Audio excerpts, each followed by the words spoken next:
સ્પર્ધાત્મક પરીક્ષાની તૈયારી કરતા વિદ્યાર્થીઓની પ્રથમ પસંદગી એટલે આઈસી ક્લિક્સ, જ્યાં તમને મળે છે દરેક કોર્સના વિષયવાઇઝ વિડીયોઝ, ફ્રી મટીરિયલ્સ તથા દરેક પરીક્ષાને લગતી સંપૂર્ણ માહિતી. તો આજે જ ડાઉનલોડ કરો તમારા મોબાઈલ પર આઈસી ક્લિક્સ એપ અને તમારા મિત્રો સાથે પણ શેર કરો.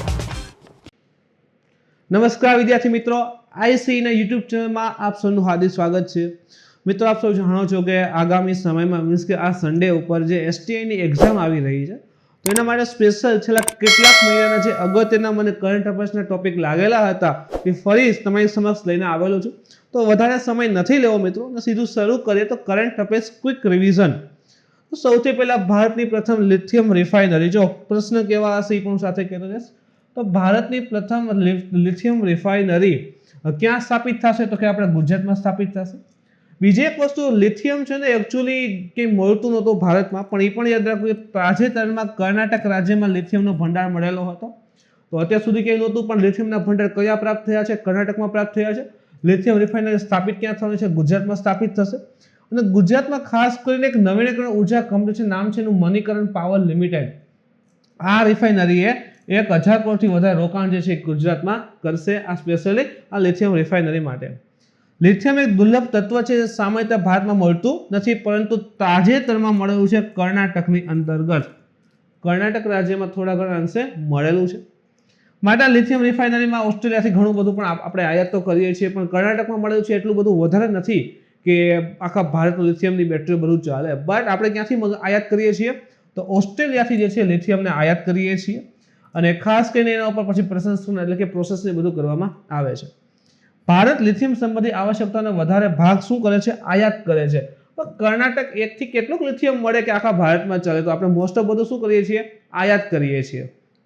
ફેબ્રુઆરી 2020માં સંસદ સમક્ષ એક પ્રસ્તુત આંકડા મુજબ ભારતમાં 2016માં 175 મિલિયન લિથિયમ આયન બેટરીની આયાત કરેલી હતી, અને 2018માં એ 4 ગણી એટલે કે 712 મિલિયન પર પહોંચી ગયેલ છે. તો સતત ને સતત આયાત લિથિયમ આયન બેટરીની આયાત શું કરીએ છીએ? આપણે વધારીએ છીએ. એમાં પણ જે આ સરકારી વાહનની જે ઇલેક્ટ્રિક વાહનની પોલિસી રહેલી છે, એનામાં ઇલેક્ટ્રિક વાહન તો એમ તો નહીં કે એમને ચાલશે, તો બેટરીનું સ્ટોરેજ થશે, તો એના માટે બેટરી સતત વધતી જઈ રહી છે. ગુજરાતમાં એવું નથી કે પ્રથમ વખત તપાસે. ગુજરાતમાં ઓલરેડી લિથિયમ આયન બેટરીની ઘણી બધી ફેક્ટરી ઓલરેડી રહેલી છે, બરાબર. અને એવામાં આ લિથિયમ રિફાઇનરી આખે અહીંયા સ્થાપના થઈ જશે, તો ગુજરાત જે છે લિથિયમ બેટરીનું એક મુખ્ય કેન્દ્ર બની શકશે. એના પછી કામો 226T યુટિલિટી હેલિકોપ્ટર. તો શેના માટે ઇમ્પોર્ટન્ટ છે? તો કે રક્ષા મંત્રાલય જે છે એના માટે, આની ખરીદી માટે રક્ષા મંત્રાલય જે છે એનો ભારતની સેના, ઇન્ડિયન આર્મી કામો 226T હેલિકોપ્ટરની ખરીદી માટે જે છે મિનિસ્ટ્રી ઓફ ડિફેન્સનો સંપર્ક કરેલો હતો. 2015ની અંતર્ગત ભારત અને રશિયાએ કામો 226 હેલિકોપ્ટરની ખરીદી માટે $1 અરબ અંતર સરકારે ઇન્ટરગવર્મેન્ટલ એગ્રીમેન્ટ કરેલો હતો. કોની વચ્ચે છે? ખાસ યાદ રાખો, જો આ પ્રકારના પ્રશ્ન હમણાં તમને ખબર છે પૂછાઈ જાય છે. ઇન્ડિયા અને રશિયા વચ્ચે કામો 226T યુટિલિટી હેલિકોપ્ટરનો અંદાજિત $1 અરબ એગ્રીમેન્ટ થયેલો હતો. ભારતીય સેના, વાયુસેનાના જૂના જે અપ્રચલિત હેલિકોપ્ટર લાઈક ચિત્તા અને ચેતક જે છે એનું સ્થાન જે છે આ કામો 226T હેલિકોપ્ટર લેશે. રશિયાની એક પ્રસિદ્ધ કામો ડિઝાઇન બ્યુરો દ્વારા આ હેલિકોપ્ટર જે છે કામો 226T એને ડિઝાઇન કરેલું છે. હિન્દુસ્તાન એરોનોટિક્સ લિમિટેડ એટલે કે HAL ઇન્ડિયાનું અને રશિયન હેલિકોપ્ટર્સ એટલે કે RH સાથે મળી અને ભારત રશિયન હેલિકોપ્ટર લિમિટેડ નામનો એક સંયુક્ત ઉદ્યમની સ્થાપના પણ કરેલી છે, જે ભારતમાં 226T બરાબર કામો હેલિકોપ્ટરને એસેમ્બલ કરશે. એસેમ્બલ એટલે રશિયામાં એનું કંઈક પ્રોડક્ટ્સ બનશે, ભારતમાં કંઈક બનશે, અને આજે ભેગા થઈને ભારત રશિયા હેલિકોપ્ટર લિમિટેડ નામની કંપની છે, તો રશિયામાંથી 10-12 સ્પેર પાર્ટ બન્યા, ઇન્ડિયામાં 6-7 સ્પેર પાર્ટ બન્યા, પછી ભેગા કરી આ કંપની ભેગું કરીને હેલિકોપ્ટર જે છે ફરફરિયું આમ બનાવી દે. આ એક હળવું હેલિકોપ્ટર છે, લાઇટ હેલિકોપ્ટર છે, બરાબર છે, અને 3.5 ટન મેક્સિમમ વજન સાથે ઉડી શકશે, તથા એ 1 ટન સુધીનો પેલોડ જે છે એ લઈ જઈ શકે છે. વિશ્વનો સૌથી મોટો ફ્લોટિંગ સૌર પાવર પ્લાન્ટ ક્યાં સ્થપાશે? તો યાદ રાખો, સૌથી મોટો ફ્લોટિંગ પાવર પ્લાન્ટ જે છે એ મધ્યપ્રદેશની અંતર્ગત નર્મદા નદી પર આવેલું છે ઓમકારેશ્વર ડેમ છે, ત્યાં સ્થાપિત થવાનો છે. 2022 અને 2023 સુધીમાં એ વીજળી ઉત્પાદન કરતો થશે. લગભગ એમ કહે છે કે 2023માં જે છે એનું વીજળી ઉત્પાદન કરશે. અંદાજિત 3000 કરોડનો ખર્ચો છે, અને આ ફ્લોટિંગ તરતા સૌર પાવર પ્લાન્ટ માટે આંતરરાષ્ટ્રીય વિત્ત નિગમ અને વિશ્વ બેંક દ્વારા નાણાકીય સહાય જે છે આપવામાં પણ આવશે. એના સિવાય પાવર ગ્રીડ દ્વારા પણ આ પરિયોજનાને નાણાકીય સહાય પૂરી પાડવામાં આવશે. તો આ પ્રકારના પ્રશ્ન આવે તો ખાલી ને ખાલી ઓમકારશ્વ એટલું યાદ ન રાખતા. નર્મદા નદી, મધ્યપ્રદેશ, બરાબર, 3000 કરોડ ખર્ચ, ઇન્ટરનેશનલ આંતરરાષ્ટ્રીય વિત્ત નિગમ, વિશ્વ બેંક અને પાવર ગ્રીડ દ્વારા પણ આને યોજનાને જે છે સહાય આપવામાં આવશે. 600 મેગાવોટની ક્ષમતાનો ફ્લોટિંગ એટલે કે તરતો સોલર પેનલ હશે. 600 મેગાવોટની ક્ષમતા. અને ઓમકારશ્વ બંધ છે, બેક વોટર હોય ને, એટલે આમ પાણી જતું હોય, આ નર્મદાનું પાણી જતું હોય ને બંધ ભરાય તો પાછળની સાઈડમાં પાણી ભરાય ને ત્યાં આખું લગાવશે. અંદાજિત 2 વર્ષમાં આખો પ્લાન છે કમ્પ્લીટ કરશે. અને અંદાજિત 2000 હેક્ટર જળ ક્ષેત્રમાં જે છે વીજળી ઉત્પન્ન કરી શકાશે. આખામાં સોલર પેનલ પાસ હશે.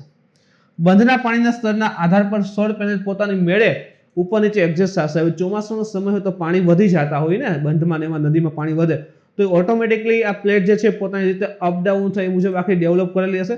અને પૂર તથા મજબૂત લહેરથી સોલર પેનલ પર કોઈ પણ પ્રકારની અસર આવશે નહીં એ પ્રમાણે આખી ડેવલપ કરશે. ભારતની પ્રથમ પૂર્ણતઃ સ્વચાલિત મેટ્રો કઈ છે? જો 2 વર્ષ પહેલા જે ડીવાયએસ એટલે લાસ્ટ ટુ લાસ્ટ ડીવાયએસ હતો એમાં પ્રશ્ન હતો કે સંપૂર્ણ સ્વચાલિત ટ્રેન કઈ છે, એટલે એન્જિન લેસ ટ્રેન કઈ છે એવો પ્રશ્ન હતો. તો આપણે ફરી આશા રાખી શકીએ કે આ પ્રકારનો પ્રશ્ન પૂછે છે કે ભારતની પ્રથમ પૂર્ણતઃ સ્વચાલિત મેટ્રો કઈ છે? તો કે દિલ્હી મેટ્રો છે, લાઇન 8 જેને આપણે મજંડા લાઇન કહીએ છીએ. તો એ જે છે 100% ઓટોમેટિક ચાલતી જે છે મેટ્રો લાઇન રહેલી છે. એ સિવાય પ્રધાનમંત્રી Delhi metro rail corporation DMRC ની એરપોર્ટ એક્સપ્રેસ જે લાઇન છે નેશનલ કોમન મોબિલિટી કાર્ડનો વિસ્તાર કરેલો છે. એટલે એક કાર્ડ જે છે બધાય ચાલે એના મુજબ. 2014માં એક ડેટા યાદ રાખજો કે 2014માં દેશમાં માત્ર 5 જ શહેરોમાં મેટ્રો હતી અને વર્તમાનમાં 18 શહેરોમાં જે છે મેટ્રો રહેલી છે.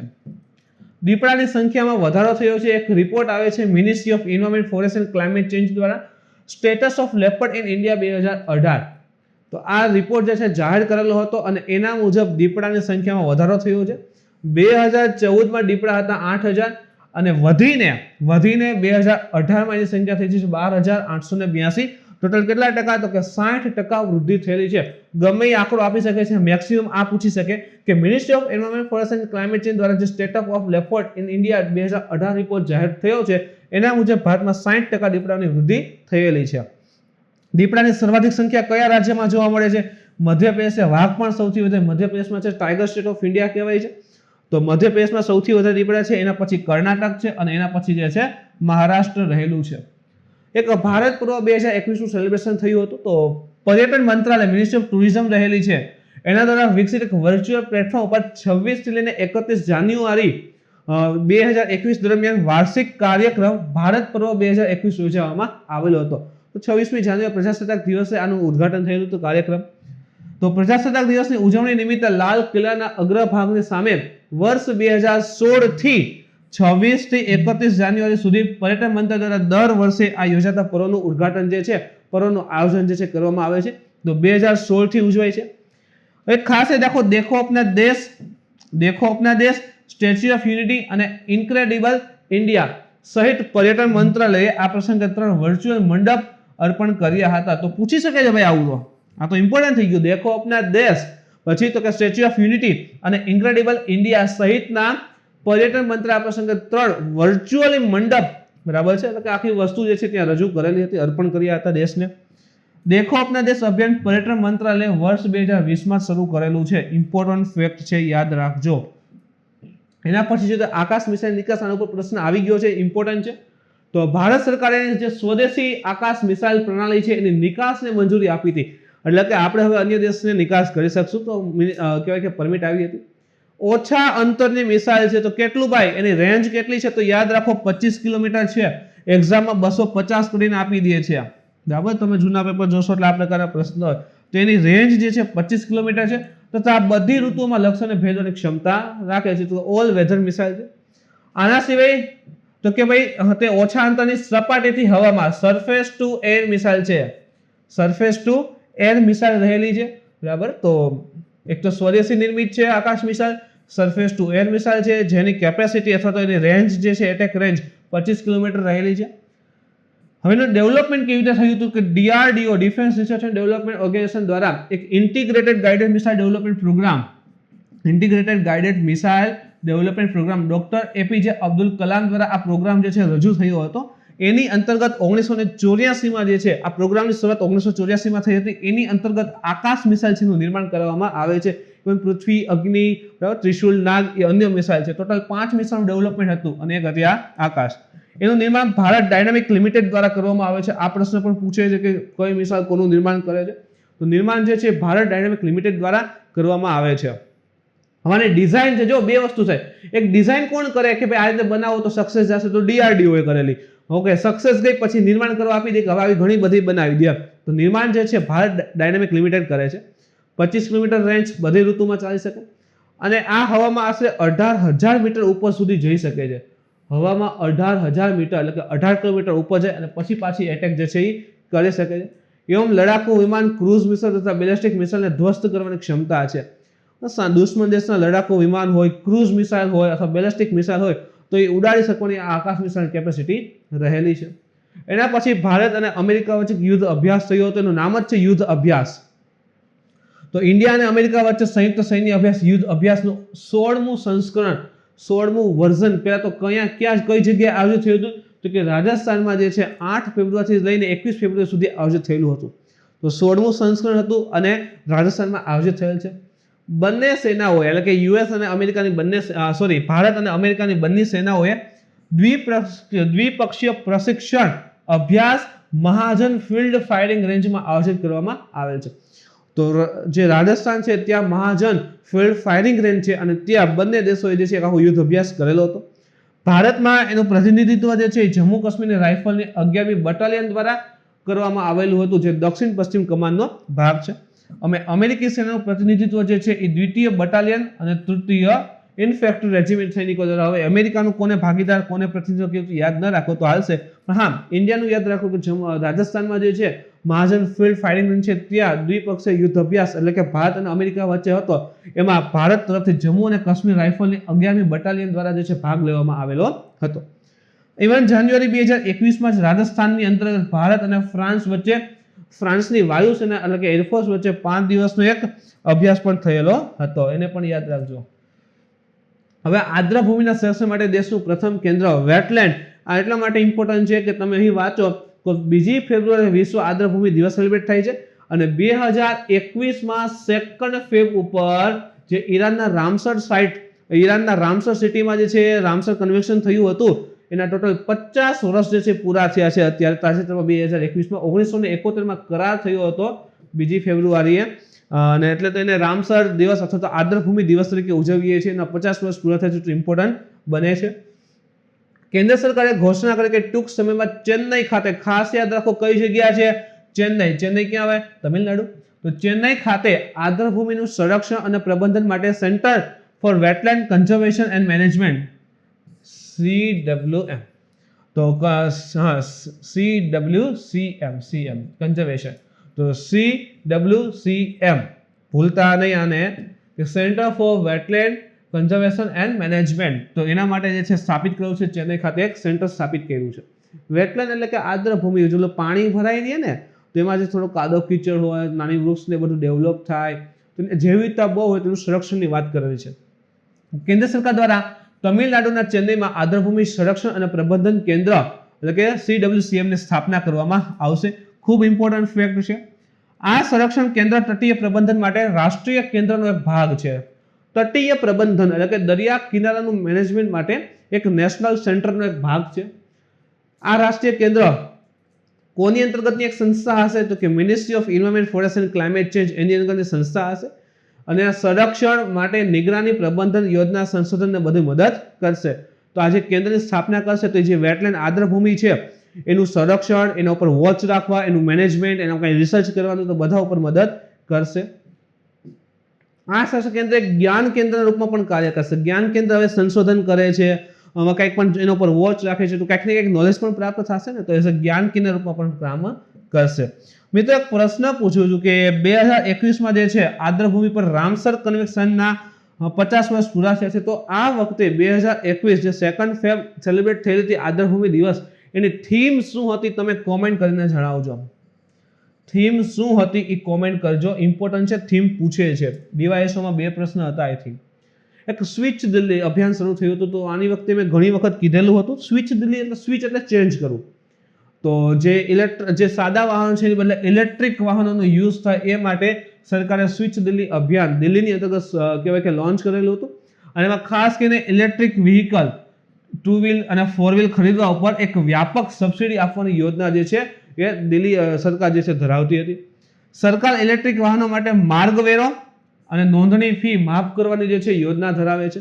2024 સુધીમાં દિલ્હીના કુલ વાહન નોંધણીમાં દિલ્હી સરકારે 25% ઇલેક્ટ્રિક વાહનોનો લક્ષ્યાંક રાખેલો છે. એટલે કે 2024 સુધીમાં જે દિલ્હીમાં નવા વાહનોની નોંધણી છે એમાં 25% ક્યાં હશે? ઇલેક્ટ્રિક વ્હીકલો લક્ષ્ય પણ રાખેલું છે. પૂછાઈ ગયેલું છે સ્ક્વેર કિલોમીટર, એટલે આઈ થિંક જીપીએસસી માં ક્યાંક આવી ગયું. સ્ક્વેર કિલોમીટર એરે એટલે કે SKO એક પ્રકારની ઓબ્ઝર્વેટરી કાઉન્સિલ છે. તો square kilometre array observatory council જે રહેલી છે અને 4 ફેબ્રુઆરી તેની પ્રથમ બેઠક દરમિયાન એક વિશ્વના સૌથી મોટા એક રેડિયો ટેલિસ્કોપની સ્થાપનાને મંજૂરી આપી હતી. અને પ્રશ્ન એવો છે કે સ્ક્વેર કિલોમીટર એરે એકચ્યુઅલી છે શું? તો એક પ્રકારનું એક ટેલિસ્કોપ, રેડિયો ટેલિસ્કોપ રહેલું છે.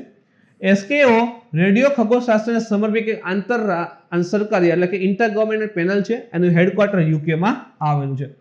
તો આ એક કાઉન્સિલ છે. આવડી આ કાઉન્સિલના મેમ્બર કયા છે એ પણ જોઈ લઈએ. તો એમાં જે છે 10 દેશો અત્યારે સમાવેશ થાય છે. ઓસ્ટ્રેલિયા, કેનેડા, ચીન અને આપણું ભારત પણ સમાવેશ છે. ઇટલી, ન્યુઝીલેન્ડ, દક્ષિણ આફ્રિકા, સ્વીડન, નેધરલેન્ડ અને એક UK નો પણ સમાવેશ છે જેનું હેડક્વાર્ટર આવેલું છે.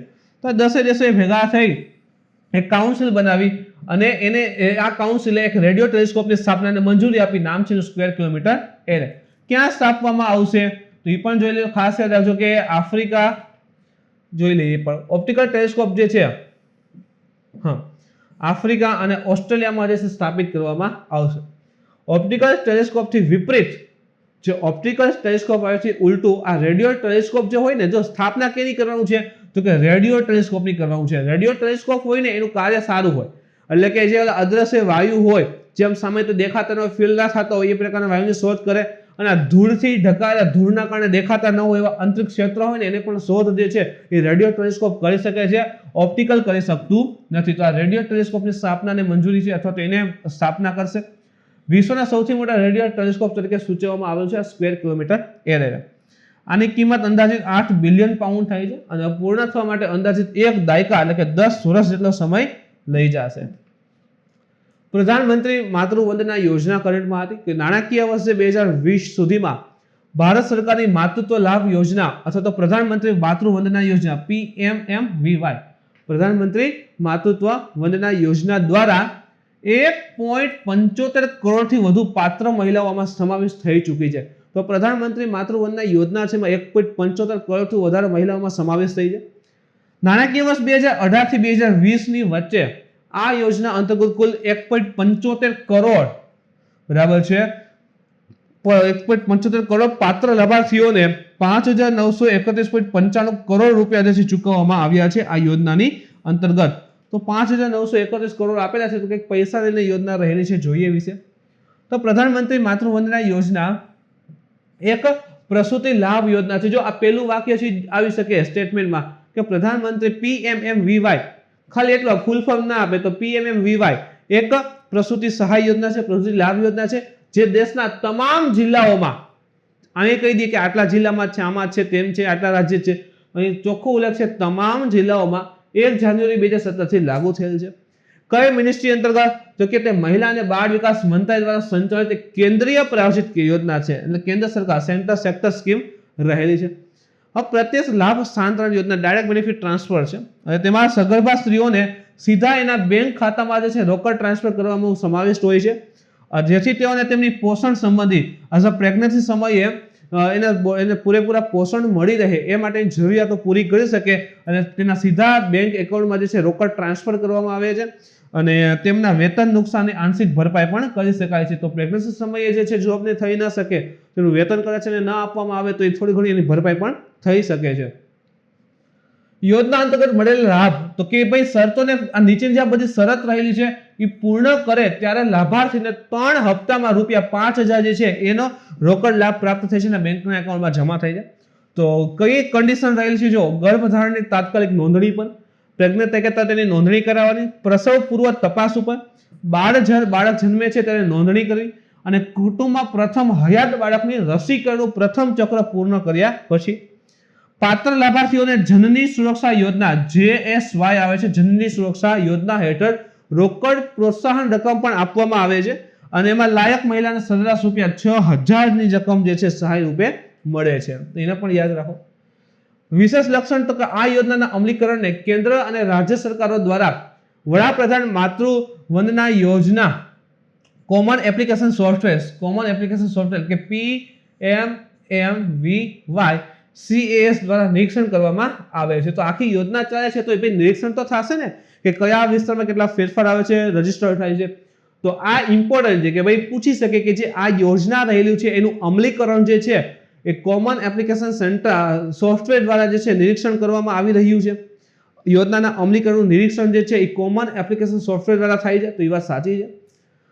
પ્રધાનમંત્રી માતૃ વંદના યોજના કોમન એપ્લિકેશન સોફ્ટવેર એક વેબ આધારિત સોફ્ટવેર એપ્લિકેશન છે જે યોજના હેઠળના દરેક લાભકર્તાની સ્થિતિને ટ્રેક કરે છે. એટલે કયા વિસ્તારમાં કોણ આનો લાભ લે છે અથવા કોણ રજીસ્ટર કરે છે એ બધું એમાં ટ્રેક કરે, અને પરિણામે લાભકર્તાની કોઈ પણ ફરિયાદ હોય કે ભાઈ કોઈની સાથે કોઈ કાગળિયા ન મળેલા હોય, કોઈ પ્રોબ્લેમ આવે છે, તો એની જે પણ ફરિયાદ હોય એ પણ એમાં કહી શકાય, અને જવાબદારીથી વધુ સાહિત્ય નિવારણ પણ એનું કરી શકાય છે. તો એક સોફ્ટવેર છે.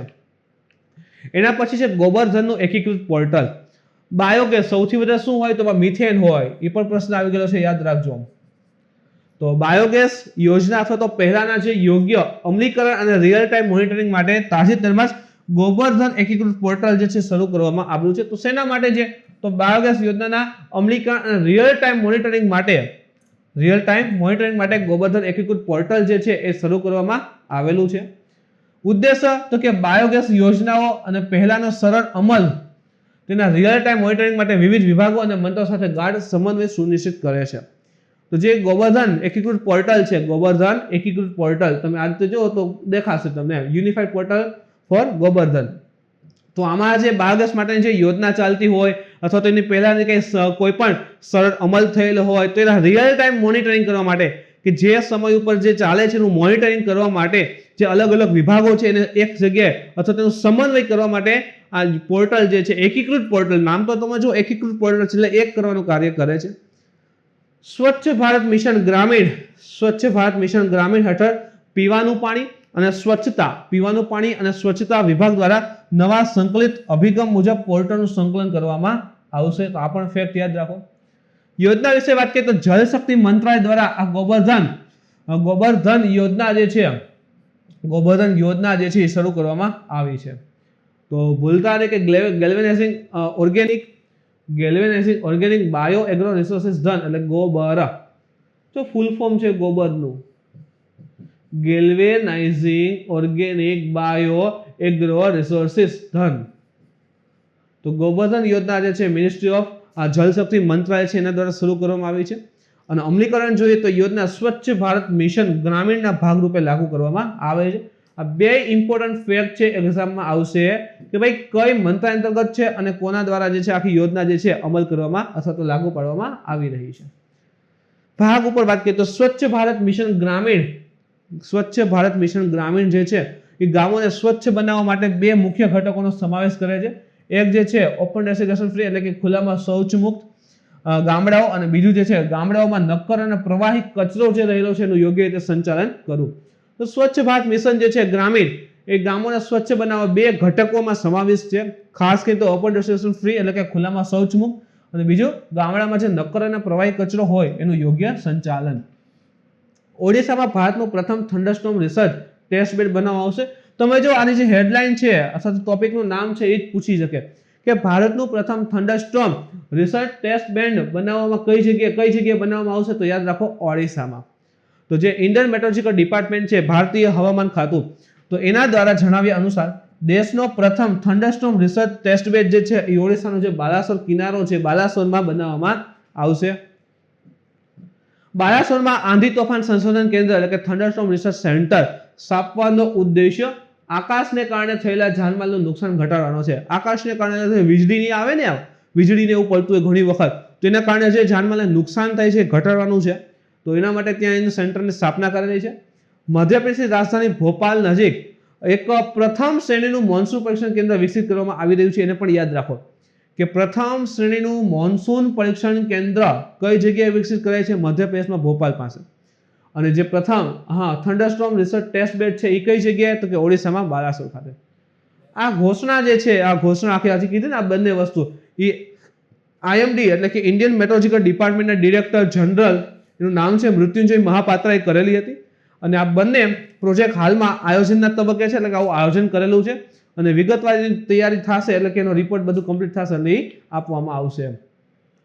આજે થંડરસ્ટોર્મ પરીક્ષણ કેન્દ્રની સ્થાપના જે છે એ કોણ કોણ સહયોગ અથવા કોણ કોણ ભેગા થઈ અને આખો કેન્દ્રની સ્થાપના કરશે? તો યાદ રાખજો, એક તો ઇન્ડિયન મેટ્રોલોજીકલ ડિપાર્ટમેન્ટ, ભારતીય હવામાન વિભાગ, મિનિસ્ટ્રી ઓફ અર્થ સાયન્સ છે, પૃથ્વી વિજ્ઞાન મંત્રાલય, ભારતીય અવકાશ સંશોધન અને સંગઠન એટલે કે ઇસરો છે, અને એક છે DRDO. તો 4 IMD plus ministry of earth science plus ISRO છે પ્લસ DRDO છે. તો બધા ભેગા થઈ અને કેન્દ્રની સ્થાપના જે છે એ કરવાના છે. ચારેયના સહયોગથી આ કેન્દ્રની સ્થાપના થવાની છે. બાલાસોરમાં પહેલાથી જ ઓલરેડી DRDO, ઇસરો અને IMD ના એકમો હયાત છે. જે બાલાસોર છે ત્યાં ઓલરેડી આ ત્રણેના એકમ રહેલા છે. હવે આ પ્રોજેક્ટ માટે નજીકના વિશ્વમાં નિરીક્ષણ કેન્દ્ર બનાવવામાં આવશે. આ જે વીજળી થાય ને એનો એક રિપોર્ટ પણ હતો કે ઓડિશામાં દર વર્ષે વીજળી પડવાના બનવાના કારણે સરેરાશ 350 થી વધારે લોકો મૃત્યુ પામે છે. અને 2019 સુધીમાં કે અંદાજિત 9 વર્ષ છેલ્લામાં બરાબર 3218 લોકો મૃત્યુ પામ્યા છે. 2019-20 સુધીમાં એટલે કે 2011 થી લઈને 2019 ગણીએ તો અંદાજિત 3218 લોકોનું મૃત્યુ આ વીજળી પડવાના કારણે થયું છે. તો IMD વિશે વાત કરીએ તો IMD જે છે એ પૃથ્વી વિજ્ઞાન મંત્રાલય છે એની અંદર અંતર્ગત જ કાર્ય કરે છે અને 1875 સ્થાપના થઈ હતી. હેડક્વાર્ટર આવેલું છે દિલ્હી ખાતે. તો જે પણ હવામાન વિશે અવલોકન છે, સિસ્મોલોજી, આ ભૂકંપનું જે છે એની મુખ્ય એજન્સી રહેલી છે. એના પછી જોઈએ તો આસામ ચા બગીચા ધન પુરસ્કાર મેળો જે છે યોજાયો હતો. જોઈએ એના વિશે મિત્રો તો તાજેતરમાં આસામના ગુવાહાટી બરાબર કેપિટલ છે ત્યાં ચા બગીચા ધન પુરસ્કાર મેળા બરાબર મેળો એ યોજનાનો ત્રીજો તબક્કો જે છે યોજાયો હતો અને નાણામંત્રી નિર્મલા સીતારામન જે છે ત્યાં હાજર રહેલા હતા. ચા બગીચા ધન પુરસ્કાર મેળો યોજનાની શરૂઆત જે છે મિત્રો 2017-18 માં થઈ હતી. આસામ સરકાર દ્વારા કરેલી હતી. ઉદ્દેશ્ય તો કે ચાના બગીચા જે રહેલા છે એ વિસ્તારોમાં લોકોને બેંક ખાતા ખોલવા માટે પ્રોત્સાહિત કરવા. ચા બગીચા રહેલા છે ત્યાં જે પણ લોકો જોડાયેલા છે તો એ લોકો બેંકમાં ખાતું ખોલે માટે એ લોકોને પ્રોત્સાહિત કરવા. અને એની અંતર્ગત એટલે કે યોજનાની અંતર્ગત આ સમુદાયના કામદારોને તેમના ખાતામાં 2,500 રૂપિયા જે છે આપવામાં આવે છે જેથી કરીને લોકો ખાતું ઓપન કરશે. કોને મળે તો કે એક તો આસામના રહેવાસી અને ચાના બગીચામાં કામ કરતા હોવા જોઈએ પ્લસ અંદર BPL એટલે કે બિલો પોવર્ટી શ્રેણીની અંતર્ગત તેઓ આવતા હોવા જોઈએ.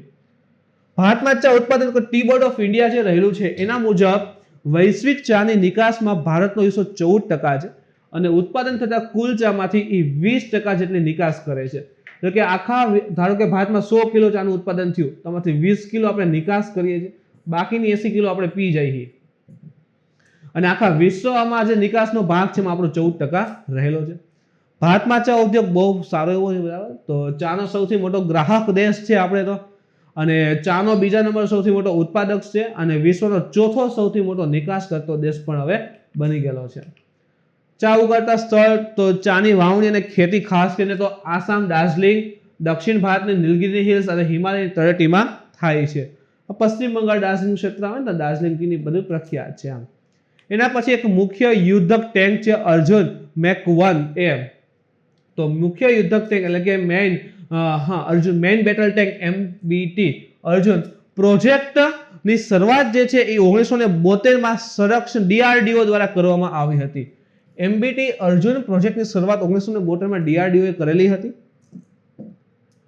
આ ટેન્ક માટે ચેન્નઈ સ્થિત DRDO ની એક મુખ્ય પ્રયોગશાળા છે. નામ છે એનું કોમ્બેક vehicle research and development establishment.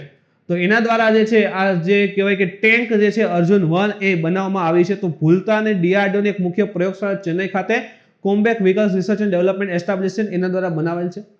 સંપૂર્ણ સ્વદેશી રીતે વિકસિત 100% આપણે ડેવલપ કરી છે, ઇન્ડિજિનિયસલી ડેવલપ છે અને field stabilize armour piercing discharging support એટલે કે SPID દારૂગોળોની ક્ષમતા અને એટલે દારૂગોળો એટલે કે આમ બોમ્બને એટેક કરવાની ક્ષમતા છે ખૂબ સારી છે. એની સાથે 120 mm કેલિબર રાઇફલ ગન ઓલી હોય ને આમ આમ ધડ ધડ ધડ ધડ કરીને ફેરવતા હોય, તો 120 mm ની કેલિબર રાઇફલ ગન પણ સમાવેશ છે, બરાબર. તો એની વિશેષતા છે અર્જુનની. તમે જો અહીંયા દેખાશે તો રાઇફલ ગન પણ એમાં સમાવિષ્ટ, આ રાઇફલ ગન પણ સમાવેશ છે અને અહીંથી જે છે એટેક પણ કરી શકાય છે. તે એક કોમ્પ્યુટર નિયંત્રણ ઇન્ટિગ્રેટેડ ફાયર કંટ્રોલ સિસ્ટમથી સજ્જ છે. કોમ્પ્યુટરથી આખી નિયંત્રિત થાય છે અને તમામ પ્રકારના પ્રકાશમાં સ્થિર દૃશ્યતા પ્રદાન કરે છે. રાત્રિ હોય, ઢોર ડમરી હોય, બરાબર, તો વોટેવર ગમે તે સિચ્યુએશન હોય તો સ્થિર પ્રદર્શન જે છે વ્યવસ્થિત એમાં ક્લિયર વિઝન આવે છે. ઓડિશા સરકાર COVID-19 વોરિયર મેમોરિયલની સ્થાપના કરશે. તો કરંટમાં છે અત્યારનું સૌ કહી શકે કે આરોગ્ય અને પરિવાર કલ્યાણ મંત્રાલય જે છે ઓડિશાનો, એને જે છે તાજેતરમાં ભુવનેશ્વરમમાં એક COVID-19 વોરિયર મેમોરિયલ સ્થાપવાની જાહેરાત કરેલી હતી. અને એટલા માટે ઇમ્પોર્ટન્ટ હતું કે આ યોદ્ધાઓ એટલે COVID-19 જે યોદ્ધાઓના બલિદાન છે, એની સેવા છે, એને સન્માનિત કરવા માટે આ સ્મારક જે છે સ્પેશિયલ ભુવનેશ્વરમાં બનાવવામાં આવ્યું હતું. રાજ્યનું જે આરોગ્ય અને પરિવાર કલ્યાણ વિભાગ છે એની એક અખબાર યાદીમાં જણાવ્યું હતું કે ભુવનેશ્વરના બિરજુ પટનાયક પાર્કમાં આ સ્મારક જે છે સ્થાપવામાં આવશે. ઇવન આ સ્મારકનું ઉદ્ઘાટન જે છે 15મી ઓગસ્ટ 2021 રોજ જ કરવામાં આવશે. તો તમે જો અત્યારે કરંટમાં જ આવે છે 15મી ઓગસ્ટ 2021 જ ઓડિશા સરકારના બાંધકામ વિભાગને સ્મારકની સંરચના અને ડિઝાઇનને અંતિમ રૂપ આપવાનું કામ જે સોંપવામાં આવેલું હતું અને એના પછી આખું સક્ષમ ઓથોરિટી પાસેથી અંતિમ મંજૂરી જે છે મેળવવામાં આવશે. પણ એટલું યાદ રાખો કે ભાઈ COVID-19 જે યોદ્ધા રહેલા છે એની યાદી માટે મેમોરિયલ ઓડિશા સરકાર બનાવે છે ભુવનેશ્વરમાં. સુરક્ષા મંત્રીએ ઈ છાવણી પોર્ટલ લોન્ચ કરેલું છે. તો ભારતના રક્ષા મંત્રી રાજનાથ સિંહ એ 16મી ફેબ્રુઆરી 2021 ઈ છાવણી પોર્ટલ જે છે લોન્ચ કરેલું હતું. આ પોર્ટલના લોન્ચની સાથે છાવણી વિસ્તારના રહેવાસીઓ હવે નાગરિક સમસ્યાઓ અંગે તેમની ફરિયાદ નોંધાવી શકે છે. છાવણી એટલે કે આર્મી નજીક, આર્મીના કેમ્પ વાળો વિસ્તાર હોય ને એને છાવણી કહેતા હોય આપણે. તેમાં જે પણ લોકો રહે છે, નાગરિક રહેલા છે, અને જે પણ સમસ્યા હોય છે, નાગરિક સમસ્યાઓ, એની ફરિયાદ હવે નોંધાવી શકે છે. આ પોર્ટલ ઘરેલું નાગરિક સમસ્યાઓ અંગેની ફરિયાદોના નિરાકરણમાં પણ મદદ કરશે. આ પોર્ટલ સિસ્ટમને સુધારવા અને લોકો માટે ઇઝ ઓફ લિવિંગને સુધારવા લક્ષ્ય સાથે કામ કરશે. તો ઇઝ ઓફ લિવિંગ ઇન્ડેક્સ આવશે ને ભાઈ, એમાં રેન્ક સુધરશે અને લોકોને જ્યાં આ છાવણી ક્ષેત્રમાં જે લોકો વસી રહ્યા છે એના જે પણ પ્રશ્નો રહેલા છે બધાય સોલ્વ થશે. એ માટે આખો પ્રોજેક્ટ જે છે એ શરૂ કરેલો છે. પ્રોજેક્ટની અંતર્ગત 20 લાખથી વધુ નાગરિકો માટે ઓનલાઈન મ્યુનિસિપલ સેવાઓ પ્રદાન કરવાના ઉદ્દેશથી શરૂ કરેલ છે. જો આ ઇમ્પોર્ટન્ટ ફેક્ટ થઈ ગયો કે ઈ છાવણી પ્રોજેક્ટ જે રહેલો છે એ 20 લાખથી વધુ નાગરિકોના ઓનલાઈન મ્યુનિસિપલ સેવાઓને પ્રદાન કરવાના ઉદ્દેશથી શરૂ કરેલ છે. પોર્ટલનો ઉપયોગ તો લીઝના નવીકરણ માટે, એટલે કે ભાડા પેટે જમીન એવું લીધેલું હોય તો એના નવીકરણ માટે, જન્મ અને મૃત્યુની ઓનલાઈન નોંધણી માટે અને ઓનલાઈન અરજી કરવા માટે પણ એનો ઉપયોગ જે છે થઈ શકે છે. એ વિસ્તારમાં જે પણ બાળકોનો જન્મ થાય છે, કોઈ વ્યક્તિના મૃત્યુ થાય એ નોંધણી માટે પણ આ પોર્ટલનો ઈ છાવણી પોર્ટલનો ઉપયોગ કરી શકાય છે. આ પોર્ટલનો ઉપયોગ સરળ રીતે પાણી અને ગટરના જોડાણો માટે, ઓનલાઈન એપ્લિકેશન ફાઇલ કરવા માટે પણ થઈ શકશે. તો જે પણ નાગરિક સમસ્યાઓ રહેલી છે, એસ નાગરિક તરીકે સમસ્યા આવે છે, એ બધી સમસ્યાઓનું સોલ્યુશન આમાં મળશે, નોંધણી એમાં થઈ શકશે. છાવણી બોર્ડની શ્રેણી હોય છે કે ભાઈ ક્યાંથી ક્યાં સુધી છાવણીને 4 શ્રેણીમાં વિભાજિત કરે. એક જે છે 50,000થી વધુ હોય, જો સૌથી ઓછી 2500 થી ઓછી હોય તો શ્રેણી 4 માં આવે.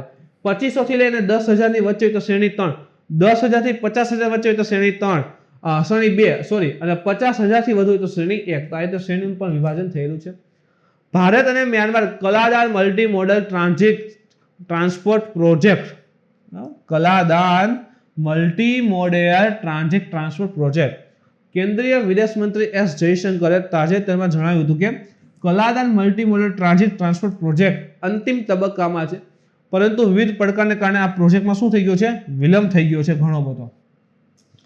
કલાદાન રોડ પ્રોજેક્ટ ઉપર વાત કરીએ તો અંદાજિત $484 મિલિયન નો પ્રોજેક્ટ છે.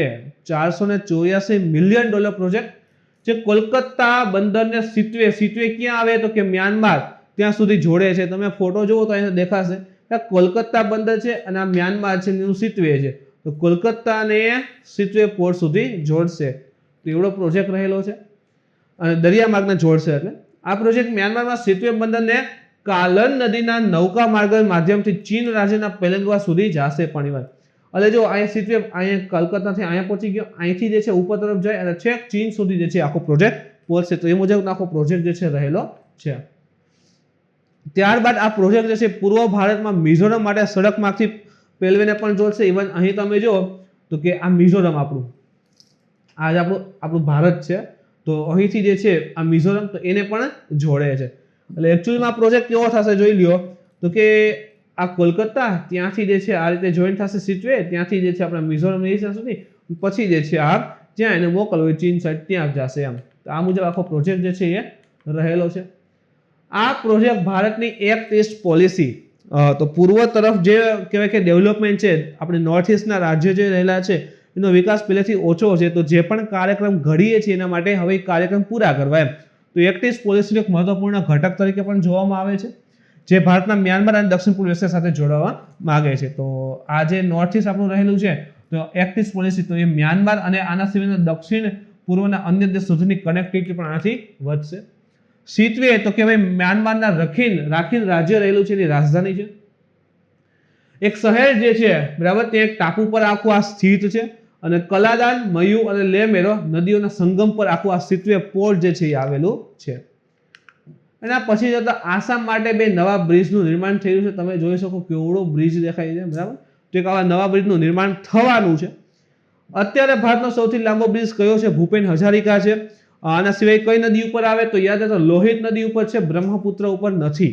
અને લોહિત જે છે એ બ્રહ્મપુત્રની સહાયક છે. લોહિત નદી જે છે તિબેટમાંથી આવે છે, અરુણાચલ પ્રદેશમાં જ બ્રહ્મપુત્રને મળે છે.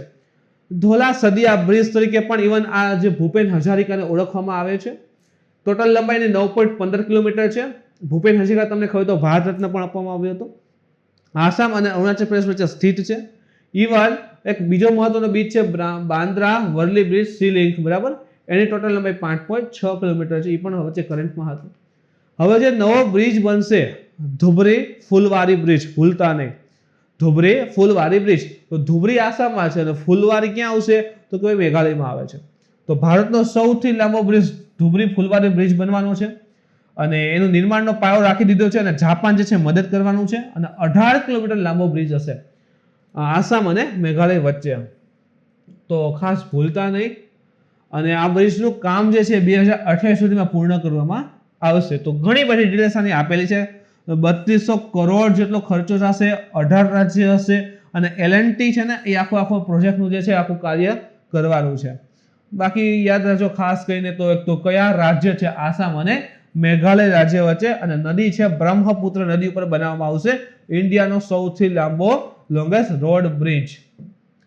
એના પછી છે Hyderabad 2023 city of the world પૂછાઈ ગયેલો પ્રશ્ન છે.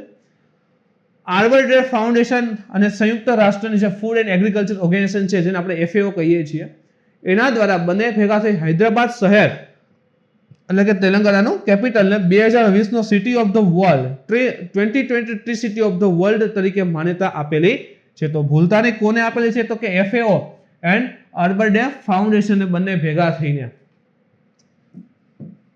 હૈદરાબાદે આર્બર ડે ફાઉન્ડેશનના બીજા વર્ષના કાર્યક્રમમાં વિશ્વના અન્ય 51 શહેરો સાથે આ માન્યતા પ્રાપ્ત કરી છે. એટલે કે એવું નથી કે ખાલી હૈદરાબાદ એક જ, વિશ્વના ટોટલ 51 સિટીને આ માન્યતા પ્રાપ્ત આપેલી હતી. આ માન્યતા આપેલી હતી 3 સિટી ઓફ ધ વર્લ્ડ, અને એમાંનું એક આપણું હૈદરાબાદ પણ રહેલું છે. જેમાં મોટાભાગના શહેરો ક્યાંના છે? જે 51 શહેરોને માન્યતા આપીને એમાં USA છે, UK છે, કેનેડા છે અને ઓસ્ટ્રેલિયા છે. મોસ્ટ ઓફ સિટી આઈના છે, પણ ભારતનું એક સિટીમાં સમાવેશ થયું છે હૈદરાબાદ. અને દેશનું આ પ્રથમ કહેવાય કે રાજ્ય વિસ્તાર રહેલો છે, સિટી છે કે જેને આ એકમાત્ર tree city of the world તરીકેની માન્યતા પ્રાપ્ત કરી હોય. હવે આ tree city of the world programme વિશે માહિતી મેળવીએ તો આ એવા શહેરો અને નગરોની એવી માન્યતા આપવાનો આંતરરાષ્ટ્રીય પ્રયાસ છે જે સુનિશ્ચિત કરવા માટે પ્રતિબદ્ધ છે કે તેમાં સ્થિત શહેરી જંગલો અને ઝાડની જાળવણી અને તેનું સતત વ્યવસ્થાપન થાય છે. તો સિટીની અંતર્ગત જે પણ જંગલ વિસ્તાર આવે, સિટીમાં જે પણ વૃક્ષ આવેલા છે, જે પણ ઝાડ બધું આ છોડ ને બધું આવેલું છે, બાગ બગીચા છે, એની સતત વ્યવસ્થિત રીતે સતત એની જાળવણી થઈ રહી છે. તો એ સુનિશ્ચિત કરવા માટે આ tree city of the world programme આખો ચલાવાઈ રહ્યો છે. એક છે નેવડેક્સ 21 અને આઈડેક્સ 21. નેવડેક્સ 21 અને આઈડેક્સ 21. તો તાજેતરમાં ઇન્ડિયન નેવી નૌકાદળનું જહાજ પ્રલય 20 થી 25 ફેબ્રુઆરી 2021 સુધી જે નિર્ધારિત નેવડેક્સ છે નેવલ ડિફેન્સ એક્ઝિબિશન અને આઈડેક્સ તો કે ઇન્ટરનેશનલ સંરક્ષણ પ્રદર્શનમાં ભાગ લેશે. તો નેવડેક્સ 21 અને આઈડેક્સ 21 છે, એમાં કયું યુદ્ધ જહાજે ભાગ લીધો હતો તો કે પ્રલય. તો અને એ ભાગ લેવા માટે યુનાઇટેડ અરબ અમીરાતના જે છે અબુધાબીમાં પહોંચી ગયેલ છે. આ પ્રશ્ન આઈ થિંક પૂછાઈ ગયો છે નેવડેક્સ અને આઈડેક્સ વિશે. તો યુએઈ ની અંતર્ગત જે કાર્યક્રમ યોજાયો હતો એમાં આપણું પ્રલય જહાજ જે છે પહોંચેલું હતું. આ પ્રશ્નમાં આઈએનએસ મૈસૂર પર્શિયન ગલ્ફ સ્થિત સ્વદેશ નિર્મિત ગાઇડેડ મિસાઇલ બરાબર છે એનો પણ ભાગ લઈ રહેલું છે. તો ઇવન આઈએનએસ મૈસૂર પણ ભાગ લે છે એને પણ ધ્યાનમાં રાખો. નેવડેક્સ 21 અને આઈડેક્સ 21 વિશે માહિતી મેળવીએ તો અબુધાબી નેશનલ એક્ઝિબિશન કંપની જેને એડી અબુધાબી નેશનલ એક્ઝિબિશન કંપની એડીએનઈસી દ્વારા આઈડેક્સ નેવડેક્સ અને આંતરરાષ્ટ્રીય સંરક્ષણ પરિષદોનું આયોજન જે છે એ સંરક્ષણ મંત્રાલય અને સંયુક્ત આરબ અમીરાત સશસ્ત્ર દળના જનરલ કમાન્ડના સહયોગથી કરવામાં આવે છે. તો જે આપણે કીધું નેવડેક્સ આઈડેક્સ છે અને આંતરરાષ્ટ્રીય સંરક્ષણ પરિષદ, તો આ ત્રણનું આયોજન કોણ કરે છે? તો ત્રણનું આયોજન જે છે એ સંરક્ષણ મંત્રાલય અને પ્લસ સંયુક્ત રાષ્ટ્ર આરબ અમીરાત સશસ્ત્ર દળ જે રહેલા છે. હવે સંરક્ષણ મંત્રાલય આપણું નહીં ત્યાંનું, અને એનું સંરક્ષણ મંત્રાલય પ્લસ જે સંયુક્ત આરબ અમીરાત છે યુએઈ એનું જે સશસ્ત્ર દળ હોય ને એના જનરલ કમાન્ડના સહયોગથી આખો પ્રોગ્રામ જે છે એ સંચાલિત થાય છે. આઈડેક્સ અને નેવડેક્સ નું આયોજન દ્વિવાર્ષિક રીતે કરવામાં આવે છે, કે દર 2 વર્ષે એકવાર કરવામાં આવે છે, બાયન્યુઅલ છે, જે વૈશ્વિક શાસન ક્ષેત્રમાં નવીનતમ તકનીકો સાથે નવીનતાઓનું પ્રદર્શન, એટલે કે હવે જો ભાઈ એક પ્રકારનું પ્રદર્શન છે, તો વિશ્વમાં જે પણ નવી ટેકનોલોજી સંરક્ષણ ક્ષેત્રે ડેવલપ થાય છે એનું એક પ્રકારનું પરીક્ષણ આમ કહેવાય ને કે શો આઉટ કરે છે એમ. યુએઈ ના સંરક્ષણ ઉદ્યોગના વિકાસને સમર્થન અને મોટી આંતરરાષ્ટ્રીય કંપનીઓ વચ્ચે નવા સંબંધો પણ ઇવન બનશે એનાથી. આઈડેક્સ મેના ક્ષેત્રમાં યોજનારી એકમાત્ર આંતરરાષ્ટ્રીય સંરક્ષણ પરિષદ કોન્ફરન્સ છે જેમાં સંરક્ષણ, ભૂમિ, સમુદ્ર અને હવા ક્ષેત્રમાં નવીનતમ તકનીકીનું પ્રદર્શન થાય છે. સૌથી પહેલા છે મેના ક્ષેત્ર એટલે કયું? મેના એટલે મધ્ય, પૂર્વ અને ઉત્તર Africa, middle East, north Africa. Middle East એટલે આ વિસ્તાર અને નોર્થ આફ્રિકા. સોરી ગાઈસ, તો આ મિડલ ઈસ્ટ અને નોર્થ આફ્રિકા વિસ્તાર જે છે એને મેના ક્ષેત્ર કહેવાય છે. તો મેના ક્ષેત્રની અંતર્ગત આખા વિસ્તારની અંતર્ગત આ જે આઈડેક્સ જે છે એ એકમાત્ર આંતરરાષ્ટ્રીય સંરક્ષણ પરિષદ અને કોન્ફરન્સ રહેલી છે કે જેની અંતર્ગત સંરક્ષણ, ભૂમિ, સમુદ્ર અને હવા ક્ષેત્રમાં જે પણ નવી ટેકનોલોજી એનું પ્રદર્શન કરવામાં આવે છે. અને જે મેના ક્ષેત્ર છે તેમાં ટોટલ 19 દેશ રહેલા પણ છે. મેના ક્ષેત્રમાં વૈશ્વિક વસ્તીના લગભગ 6%, એટલે કે મિડલ ઈસ્ટ અને જે નોર્ધન આફ્રિકા છે તે આખા વિશ્વની 6% વસ્તી છે, પ્લસ વિશ્વમાં જેટલું ઓઇલ મળે છે, ક્રૂડ મળે છે, તેલ મળે છે એનું 60% તેલ આવેલું છે, અને તે કુદરતી ગેસ 45% આખા વિશ્વનું ત્યાં સંગ્રહ થયેલો છે. આ ક્ષેત્રમાં કયા કયા દેશ આવે છે તમારે યાદ રાખવા હોય તો રાખી શકો છો, બાકી કઈ જરૂર છે નહીં. ટોટલ 18 દેશ, એ પણ થોડુંક દૂરનું ક્ષેત્ર છે તો યાદ ન રાખો તો ચાલે. ભારતમાં રસીકરણ અભિયાન વિશે વાત કરીએ. જો થોડુંક આ રસીકરણ COVID-19 નું ચાલે છે તો ઇમ્પોર્ટન્ટ થઈ જાય. નેશનલ સ્ટેટિસ્ટિક ઓર્ગેનાઇઝેશન એટલે કે NSO અનુસાર 59.2% બાળકો સંપૂર્ણ રીતે પ્રતિરક્ષિત છે, જ્યારે કેન્દ્ર સરકારના હેલ્થ મેનેજમેન્ટ ઇન્ફોર્મેશન સિસ્ટમના ડેટા અનુસાર 2017-18માં પૂર્ણ રસીકરણ કવરેજ 86.7% હતું. કે આમાં માનવાનું કયું ભાઈ કે કેન્દ્ર સરકાર જે રહેલી છે એનું હેલ્થ મેનેજમેન્ટ ઇન્ફોર્મેશન સિસ્ટમ એમાં ડેટા એવું કહે છે કે ભારતમાં ટોટલ 86.7% બાળકોમાં કહેવાય કે રસીકરણ પર કમ્પ્લીટ છે, અને NSOના ડેટા અનુસાર એવું કે 59.2% છે. બરાબર, તો કોન્ફ્લિક્ટ વાળો ઇસ્યુ હતો. પણ આપણે એ સમજવાનું કે ભાઈ સંપૂર્ણ રસીકરણનો અર્થ થાય શું? તો જન્મના 1 વર્ષમાં કુલ 8 રસીકરણનો સમૂહ જે છે પૂરો કરવામાં આવે. જન્મ સમયે પોલિયોની રસી આપવામાં આવે. જન્મના થોડા સમય પછી BCG કહીને આપણે ક્ષય, ટીબી એની રસી આપવામાં આવે. 4 અઠવાડિયા પછીના અંતરમાં 2 વખત પોલિયોની રસી, ડિફ્થેરિયા, ટીટેનસ, કાળી ખાંસી જેને આપણે DTP ડિફ્થેરિયા, ટીટેનસ અને કાળી ખાંસીને રોકવા 3 વખત રસીકરણ આપે, અને ઓરી માટે એકવાર રસી આપવામાં આવે છે. તેને સંપૂર્ણ રસીકરણ કહેવામાં આવે છે.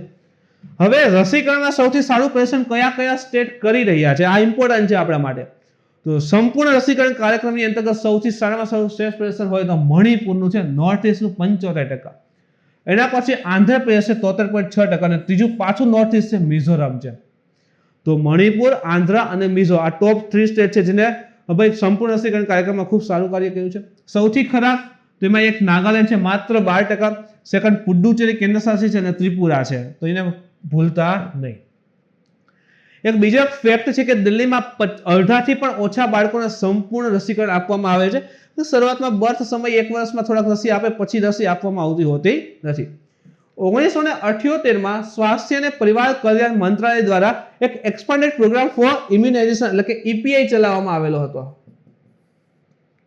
1978માં સ્વાસ્થ્ય અને પરિવાર કલ્યાણ મંત્રાલય EPI પ્રોગ્રામ ચલાવેલો હતો.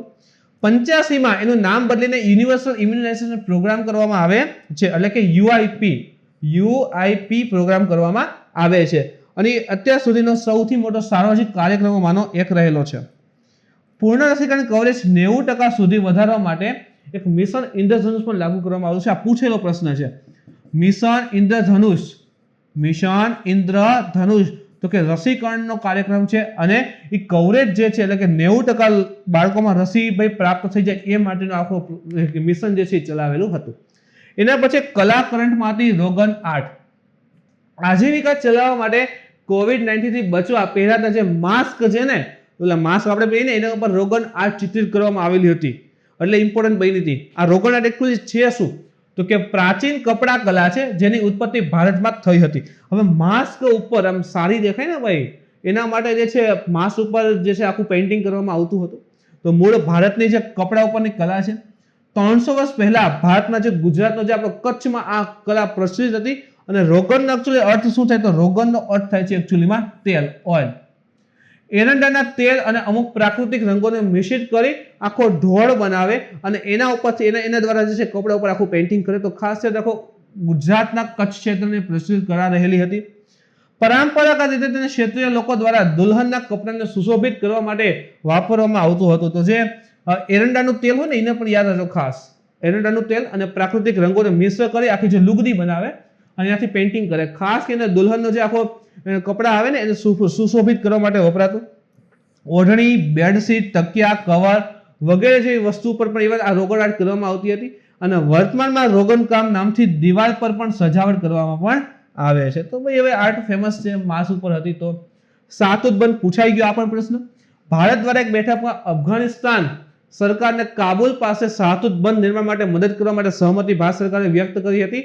અને આના કારણે અંદાજિત 2 મિલિયન લોકોને પીવાનું પાણી જે છે મળી જશે કાબુલ નજીકના ક્ષેત્રમાં. અને કઈ નદી ઉપર બનશે, તો કે કાબુલ નદી ઉપર બનશે. બરાબર, તો શાહતુત બંધને યાદ રાખજો. આના સિવાય એક અફઘાન ઇન્ડિયા મૈત્રી ડેમ પણ રહેલો છે, એને પણ યાદ રાખજો. જાપાનનું એક હાયાબુસા 2 અંતરિક્ષ યાન છે, કરંટમાં હતું. તો સિમ્પલ પૂછી શકે કે હાયાબુસા 2 કયા દેશ સાથે સંકળાયેલું હતું, તો જાપાન કે ભારતનો ઉલ્લેખ છે નહીં. હાયાબુસા 2 છે એ લઘુગ્રહની માટીના નમૂના સહિત પૃથ્વીની નજીક જે છે પહોંચી ગયું હતું. એટલે કે એક લઘુગ્રહ ઉપર ગયું, ત્યાંથી નમૂના લીધા અને પાછું જે છે પૃથ્વી નજીક જે છે પહોંચી ગયું હતું. આ લઘુગ્રહ પરની માટીના અવશેષ પૃથ્વી પર લાવવાનું મિશન છે, જેને જાપાનની અંતરિક્ષ સંસ્થા નામ છે જાક્સા. આપણે કેમ ઈસરો છે, યુએસની નાસા છે, એ તે જાપાનની સંસ્થા નામ છે નાક્સા. તો એના દ્વારા સંચાલન કર્યું હતું કે લઘુગ્રહ ઉપર જઈ ત્યાંથી માટી લઈને એ પાછું જે છે પૃથ્વી ઉપર આવે. હાયાબુસા 2 અંતરિક્ષ યાન ડિસેમ્બર 2014માં પ્રક્ષેપિત કરાયું હતું. અને 2018માં એક લઘુગ્રહ છે, નામ છે રાયુગુ, એની જમીન સપાટી પર ઉતરેલું હતું. તો યાદ રાખજો, રાયુગુ નામનો લઘુગ્રહ છે એની જમીન સપાટી ઉપર હાયાબુસા 2 ઉતરેલું હતું. 2014માં લોન્ચ કર્યું હતું, 2018માં ત્યાં પહોંચે છે અને આ જે છે પાછું પૃથ્વી નજીક જે છે પહોંચી ગયેલું છે. રોવર્સનું કાર્ય નમૂનાના પર્યાવરણીય અને ભૂવૈજ્ઞાનિક સંદર્ભ વિશે માહિતી આપવા માટે લઘુગ્રહ જે રહેલું છે એનું સપાટીનું પરીક્ષણ. રોવર્સ એટલે શું હોય? એક પ્રકારની ગાડી જેવું રમકડું હોય ભાઈ, રોબોટ હોય. એ શું કરે, એમાંથી આમ ને એવું બારે આવે, માટી લે, એનું પરીક્ષણ ને બધું કરે.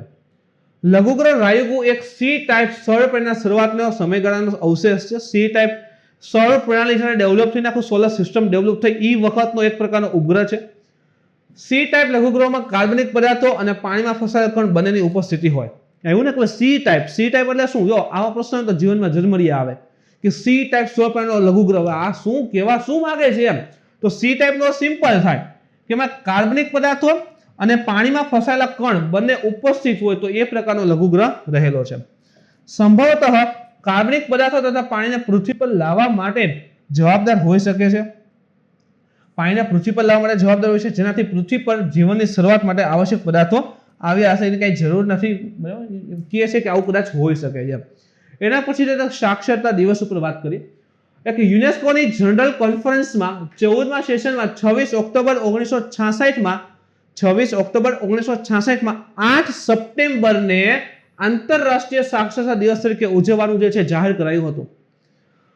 ભારત સરકારની નેશનલ સ્ટેટિસ્ટિક ઓફિસ, જેને આપણે NSO કહીએ છીએ, દ્વારા જાહેર કરેલા એક household social consumption on education of India, જો નામ જો household social consumption on education of India રિપોર્ટમાંથી કેટલીક માહિતી મળેલી છે, જે નીચે મુજબ છે. જો અહીંથી પ્રશ્ન હોઈ શકે છે, ભાઈ દેશનો સરેરાશ સાક્ષરતા દર કેટલો છે? 77.3 અને ગુજરાતનો 82.4. તો પ્રશ્ન એવો આવી શકે કે ભારત દેશના સરેરાશ સાક્ષરતા દર કરતા ગુજરાતનો સાક્ષરતા દર વધારે છે. તો વાત સાચી છે, દેશનો સરેરાશ 77.3 છે અને ગુજરાતનો 82.4 છે. પ્રથમ ક્રમે કયું છે? તો કેરળ છે ભાઈ 96.2% સાથે, અને ટોપ 10 રાજ્યમાં ગુજરાત કેટલામાં સ્થાને છે? 9મા સ્થાને છે સાક્ષરતાની અંતર્ગત. હવે ગુજરાતમાં સાક્ષરતાની સ્થિતિ ઉપર પણ આપણે એકવાર વાત કરી લઈએ. તો સૌથી વધુ સાક્ષરતા ધરાવતા જિલ્લા અને સૌથી ઓછી સાક્ષરતા ધરાવતા જિલ્લા.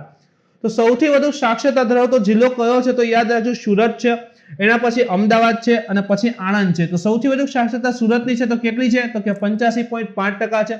સૌથી ઓછી સાક્ષરતા ધરાવતો જિલ્લો કયો છે? તો કે દાહોદ છે. દાહોદ જિલ્લો છે, કેટલી સાક્ષરતા છે? તો કે 58.8% છે. એના પછી હોય તો બનાસકાંઠા છે અને સૌથી છેલ્લી તાપી છે. તો સૌથી વધુ સાક્ષરતા સુરતમાં છે અને સૌથી ઓછી તમે જો તો દાહોદમાં સાક્ષરતા છે. હવે એક શહેરી આવે ને ગ્રામ્ય આવે ને, તો સૌથી વધુ શહેરી સાક્ષરતા ધરાવતો જિલ્લો હોય તો વડોદરા છે, અને એના પછી નવસારી છે, અને ત્રીજા નંબરે વલસાડ છે. તો સૌથી વધુ શહેરી સાક્ષરતા ધરાવતો જિલ્લો વડોદરા, અને સૌથી ઓછી શહેરી સાક્ષરતા ધરાવતો જિલ્લો હોય તો જામનગર છે, એના પછી બનાસકાંઠા છે અને ત્રીજા નંબરે કચ્છ છે. તો સૌથી વધુ શહેરી સાક્ષરતા ધરાવતો જિલ્લો વડોદરા, સૌથી ઓછી શહેરી સાક્ષરતા ધરાવતો જિલ્લો જામનગર, સૌથી વધુ સાક્ષરતા ધરાવતો જિલ્લો સુરત, અને સૌથી ઓછી સાક્ષરતા ધરાવતો જિલ્લો હોય તો દાહોદ છે. એના પછી ગ્રામીણ જોઈએ તો સૌથી વધુ ગ્રામીણ સાક્ષરતા ધરાવતો જિલ્લો હોય તો આણંદ છે, એના પછી મહેસાણા છે, અને એના પછી નવસારી છે. સૌથી ઓછી સાક્ષરતા ધરાવતો જિલ્લો હોય તો દાહોદ છે, ગ્રામ્ય સાક્ષરતા ધરાવતો જિલ્લો હોય તો દાહોદ છે, એના પછી બનાસકાંઠા છે, અને ત્રીજા નંબરે તાપી છે. તો એને પણ ભૂલતા નહીં. હવે પુરુષ સાક્ષરતા અને સ્ત્રી સાક્ષરતા પણ જોઈ લઈએ. તો સૌથી વધુ પુરુષ સાક્ષરતા ધરાવતો જિલ્લો હોય તો ગાંધીનગર છે, એના પછી આણંદ છે, અને એના પછી મહેસાણા છે. તો સૌથી વધુ પુરુષ સાક્ષરતા ગાંધીનગરમાં છે. સૌથી ઓછું પુરુષ સાક્ષરતા ધરાવતો જિલ્લો હોય તો દાહોદ છે, એના પછી તાપી છે, અને ત્રીજા નંબરે આવે છે મિત્રો બનાસકાંઠા. હવે જોઈ લઈએ એક સાક્ષરતા, બરાબર છે, આખું એક સાથે આવી જાય. સૌથી વધુ, સૌથી ઓછી. તો સૌથી વધુ કહેવાય કે સાક્ષરતા ધરાવતો જિલ્લો સુરત, સૌથી ઓછી દાહોદ. શહેરીમાં તો વડોદરા આગળ હતું, અને સૌથી ઓછી જે છે જામનગરમાં હતી. ગ્રામીણમાં તમે જો તો આણંદ સૌથી વધુ સાક્ષરતા, દાહોદ જે છે સૌથી ઓછી સાક્ષરતા ગ્રામીણમાં. આના સિવાય પુરુષ સાક્ષરતામાં ગાંધીનગર પહેલું હતું, અને સૌથી ઓછી પુરુષ સાક્ષરતા હોય તો દાહોદમાં છે. સૌથી વધુ સ્ત્રી સાક્ષરતા ધરાવતો જિલ્લો હોય તો પણ સુરત છે, અને સૌથી ઓછી સ્ત્રી સાક્ષરતા ધરાવતો જિલ્લો હોય તો દાહોદ છે.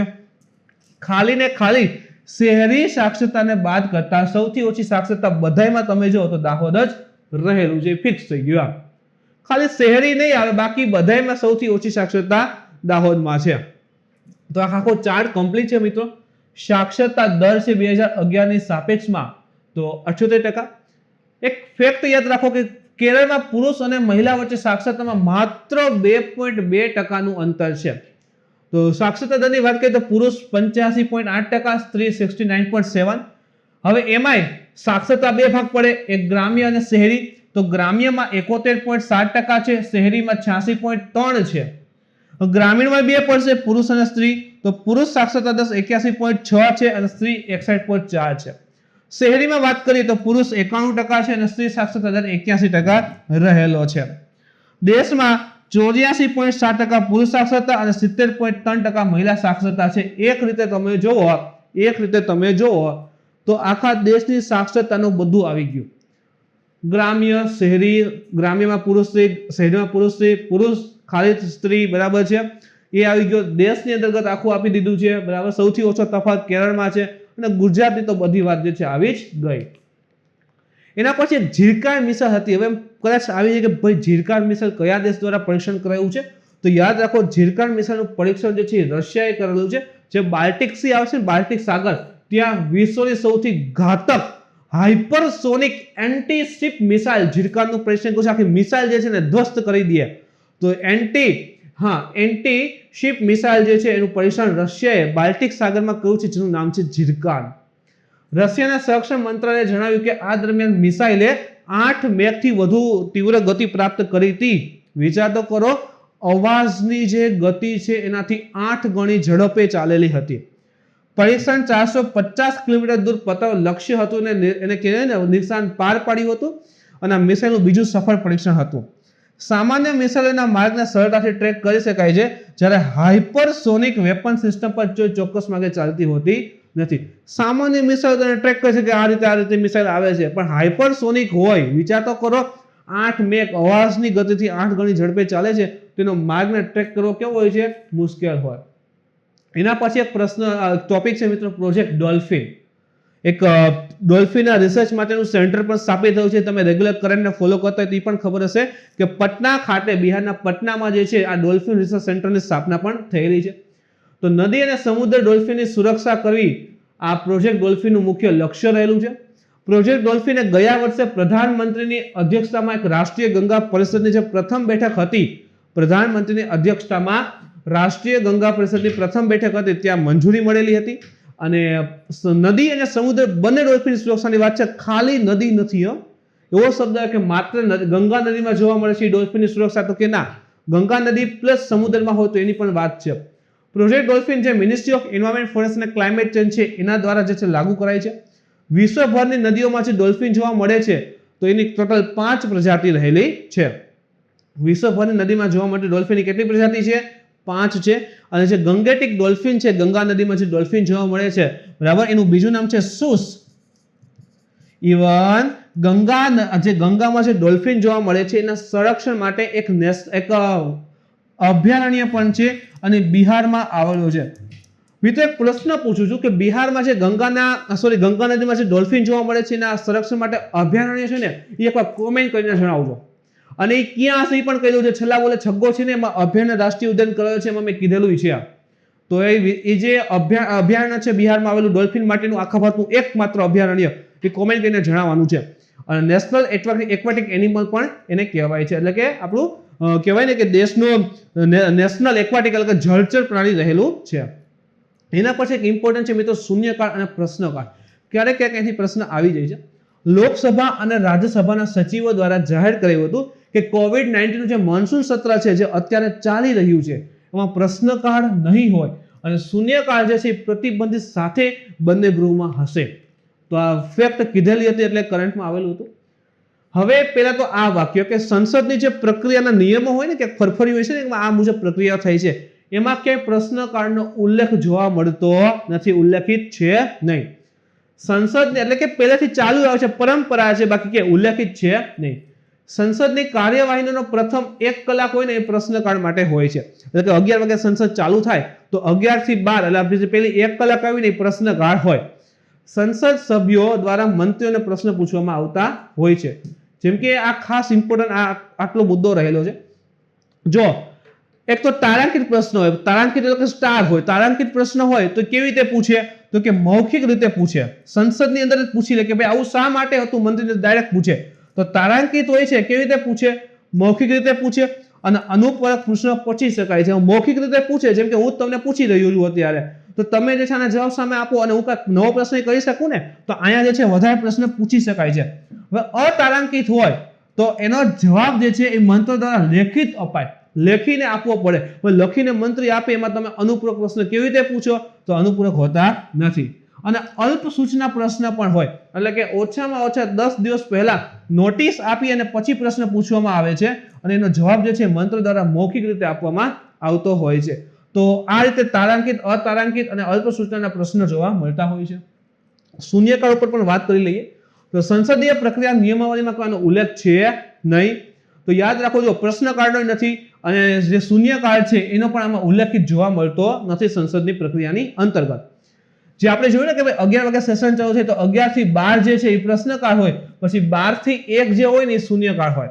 તો સંસદ સભ્ય પૂર્વ સૂચના આપ્યા વિના કોઈ પણ મુદ્દો ઉઠાવી શકે છે આ શૂન્યકાળની અંતર્ગત. કોઈ પણ અગાઉ સૂચના ન આપે ને કોઈ પણ સંસદ સભ્ય હોય કોઈ મુદ્દો ઉઠાવે કે આના ઉપર જે છે વાતચીત કરવાની છે.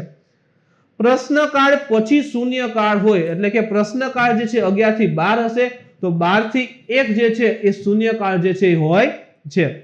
પૂછેલા પ્રશ્નોના લીધે સરકારી કામકાજના આંકડાની અને જાણકારીની સાર્વજનિક ડોમેનમાં ઉપલબ્ધ સુનિશ્ચિત બની જાય છે. કોઈ એક કહેવાય કે સંસદ સભ્ય હોય એ મંત્રીને કંઈક પ્રશ્ન ને એવું બધું પૂછે છે, તો મંત્રી જે સામે જવાબ આવશે એ બધા આંકડાને બધું અવેલેબલ થશે ને, તો ભાઈ સંસદની બધા વિશે માહિતી જે છે મળે છે કે જે પણ સરકાર કાર્ય કરે છે બધી માહિતી આવે. સંસદીય નિયમ પુસ્તિકામાં ઉલ્લેખિત ન હોવા છતાં તેને મીડિયા, સાંસદ, નાગરિકો તથા પીડાસીન અધિકારીઓનું સમર્થન પ્રાપ્ત રહેલું છે. હવે ક્યાંય આપણે કીધું કે ભાઈ ક્યાંય નિયમની જે પ્રક્રિયા હોય આખું ફરફરિયું હશે કે એમાં લખેલું કે સંસદે કેવી રીતે બધી પ્રોસેસ કરવાની, પણ ક્યાંય ઉલ્લેખિત નથી. છતાં જે છે ને મીડિયા, સાંસદ, ઇવન નાગરિકો અને જે પીડાસીન અધિકારી હોય બધાનું સંરક્ષણ અથવા તેનું સમર્થન જે છે ને પ્રાપ્ત રહેલું છે. એના પછી એક ફેસ્ટિવલ હતો ઓણમ. ક્યાં સેલિબ્રેટ થાય છે ઇમ્પોર્ટન્ટ છે તો કે કેરળમાં. પ્રતિ વર્ષે જે મલયાલમ સૌર કેલેન્ડર આવે એનો પ્રથમ મહિનો એને કહેવાય ચિંગમ. ચિંગમની શરૂઆતમાં જે છે ઓણમનું સેલિબ્રેશન થાય છે. 10 દિવસનો તહેવાર હોય તથા મહત્વપૂર્ણ દિવસ જે છે ને થીરુ ઓણમ સાથે 10મો દિવસ એટલે થીરુ ઓણમ સાથે આખો તહેવાર જે છે પૂરો થાય છે. પાકના તહેવાર રૂપે ઉજવવામાં આવે છે. તમે જો અલગ અલગ બધું સેલિબ્રેશન છે. તેના સિવાય પુલક્કમ એટલે કે તાજા ફૂલની રંગોળી કરે છે. એમાં શું શું કરશે? એક સરસ મજાની તાજા ફૂલની રંગોળી કરે છે. વલમકલી એટલે તમે જો નો હોય ઓલા એકદમ પતલી એવી એક બોટ હોય લાંબી નાક જેવી અને પછી રેસ થતી હોય, તો તાજા ફૂલની રંગોળી અને પુલક્કમ કહેવાય. વલમકલી, પુલકલી એટલે કે જે આ પ્રકારનું વાઘ નૃત્ય કરે છે ને પુલકલી કહેવાય. કોઈકટ્ટકલી બરાબર, તો આજે ઓણમ નૃત્ય કરે છે એની વાત છે. અને જે કુમટ્ટીકલી આવશે, કુમટ્ટીકલી એટલે જે મુખોટા પહેરી નૃત્ય કરે છે તે આવે છે બરાબર. અને એ સાથે સારા એવા ભોજનનું પણ આયોજન જે છે કરવામાં આવે છે. એના પછી એક સરળ પોર્ટ જે છે એ લોન્ચ કરેલું હતું. કદાચ પૂછે કે શેના માટેનું છે, શું છે, તો ફૂલ ફોર્મ યાદ રાખો, society for affordable redressal of the dispute ports. Port એટલે કે ભાઈ કંઈક ને કંઈક પોર્ટ છે, બંદરો રહેલા છે એના માટેનું છે. મિનિસ્ટ્રી ઓફ શિપિંગ દ્વારા શરૂ કરવામાં આવેલું છે. સરળ પોર્ટ ખર્ચ અને સમયની બચત સાથે નિષ્પક્ષ અને ન્યાયપૂર્ણ રીતે વિવાદનો ઉકેલ કરશે. શા માટે છે? જો સિમ્પલ અને સાવ સહેલી રીતે યાદ રાખો કે સરહદ ફૂલ ફોર્મ તો કે society for affordable redressal of the dispute ports. જે બંદરો આવેલા છે એના લઈને કાંઈ પણ વિવાદ ને એવું થાય છે તો ઝડપથી ઓછા ખર્ચે સોલ્યુશન આવે, તો એ પ્રકારના વિવાદોને સોલ્વ કરવા માટે આ સરળ પોર્ટલ લોન્ચ કર્યું છે. કોના દ્વારા? મિનિસ્ટ્રી ઓફ શિપિંગ દ્વારા જે છે લોન્ચ કરાયેલું છે. અને આ સરળ પોર્ટ સમુદ્રી ક્ષેત્રમાં બધા જ પ્રકારના વિવાદોના ઉકેલ માટે એક ઉત્તમ સમાધાન પણ પૂરું પાડશે. તો આને પણ યાદ રાખો. એની સ્થાપના સોસાયટી રજિસ્ટ્રેશન એક 1860 ની અંતર્ગત જે છે થયેલી છે. એક ફેક્ટ બેઝ ક્વેશ્ચન છે. વિશ્વનું સૌથી largest solar tree. Solar tree એટલે એમ કે કેવું હશે તો કે જે વૃક્ષ આપણે ડ્રો કરીએ ને આ રીતે, તેમાં જે બ્રાન્ચીસ હોય ને આ બધી હાથે બનાવે અને એમાં બધા સોલર ટ્રી સોલર પ્લેટો હોય બેસાડી દે, તો સોલર ટ્રી કહેવાય આ રીતે. તો વિશ્વનું સૌથી મોટું સોલર ટ્રી ક્યાં આવેલું છે? તો એટલું યાદ રાખો કે પશ્ચિમ બંગાળમાં આવેલું છે. કઈ? દુર્ગાપુર જે પશ્ચિમ બંગાળમાં આવે ત્યાં આવેલું છે. CSIR એટલે કે centre for scientific industrial research and centre mechanical engineering research institute. આવડી મોટી સંસ્થાનું નામ છે આ CSIR. તો આ જે સંસ્થા છે એના દ્વારા વિશ્વના સૌથી મોટા સોલર ટ્રીની રચના પશ્ચિમ બંગાળના દુર્ગાપુર ખાતે કરવામાં આવ્યું છે અને એની કેપેસિટી છે 11.5 કિલોવોટ અને એક વર્ષમાં જે છે 12,000 થી 14,000 યુનિટ જે છે ઉર્જા ઉત્પન્ન કરશે. ગ્રીન એન્ડ ક્લીન એનર્જી કહી શકાય. કાર્બન ડાયોક્સાઇડનું ઉત્સર્જન ઘટશે તથા ઇલેક્ટ્રિસિટી અને એગ્રીકલ્ચરમાં ઇવન યુઝ પણ આનાથી કરી શકાય. તો મિત્રો આ મારી દ્રષ્ટિએ મને છેલ્લા કેટલાક અગત્યના કરંટ અફેર્સના ટોપિક લાગેલા હતા એનું ઝડપથી સ્પીડમાં બરાબર રિવિઝન કરાવી દીધું છે, કારણ કે આપણી પાસે સમય ઓછો છે ને ભાઈ. એક તો બધા સબ્જેક્ટનું રિવિઝન પ્લસ કરંટનું પણ રિવિઝન. તો આગામી જે એસટી આવી રહી છે એના માટે કેટલાક મને અગત્યના ટોપિક લાગેલા હતા એ અહીં પૂર્ણ થાય છે. મિત્રો આ જ મુજબ જે આગામી એક્ઝામ આવતી રહેશે એના માટે સ્પેશિયલી આપણે કરંટ અફેર્સ લાવતા રહેશું. અને ખાસ હું તમને જણાવી દઉં મિત્રો કે ડેઈલી આપણા કરંટ અફેર્સના લેક્ચર આવે છે, YouTube ચેનલ ઉપર આવે છે. હજી તમે જોઈન ના થયો હોય તો આઈસ રાજકોટ કરીને આપણી જે YouTube ચેનલ છે એમાં જોઈન થઈ જાઓ. બીજી વસ્તુ કે ટેલિગ્રામ ચેનલમાં જોઈન થઈ જાઓ, WhatsAppમાં જોઈન થઈ જાઓ, જેથી કરીને તમામ માહિતી તમને અપડેટ તરત જ મળી રહે. જેમ કે આ લેક્ચર આવે છે, તમે સબસ્ક્રાઇબ કરેલી હોય, ટેલિગ્રામ જોઈન કરેલી હોય તો તરત જ તમને ખબર પડી જાય. તો સોશિયલ મીડિયાના જે આપણા માધ્યમો રહે છે એમાં પણ જોઈન થઈ જાઓ, જેથી કરીને ત્વરિત જ તમે એનો લાભ ઉઠાવી શકો. અને ખાસ કીધું એમ કે ડેઈલી લેક્ચર છે જોવાનું ભૂલતા નહીં, કારણ કે એનો મહત્તમ ફાયદો તમને પ્રાપ્ત થશે જ. તો મિત્રો અહીંયા આપણો લેક્ચર પૂર્ણ થાય છે. છતાં કાંઈ તમને આગામી એક્ઝામ જે આવતીમાં ડાઉટ ક્વેરી હોય તો આપ કોમેન્ટ કરી જણાવી શકો છો, એટલું શ્યોરલી સમાધાન કરવામાં આવશે. મિત્રો ફરી પાછી કંઈક નવી એક્ઝામ આવે ત્યારે આ રીતે આપણે ભેગા થતા રહેશું મિત્રો. Thank you.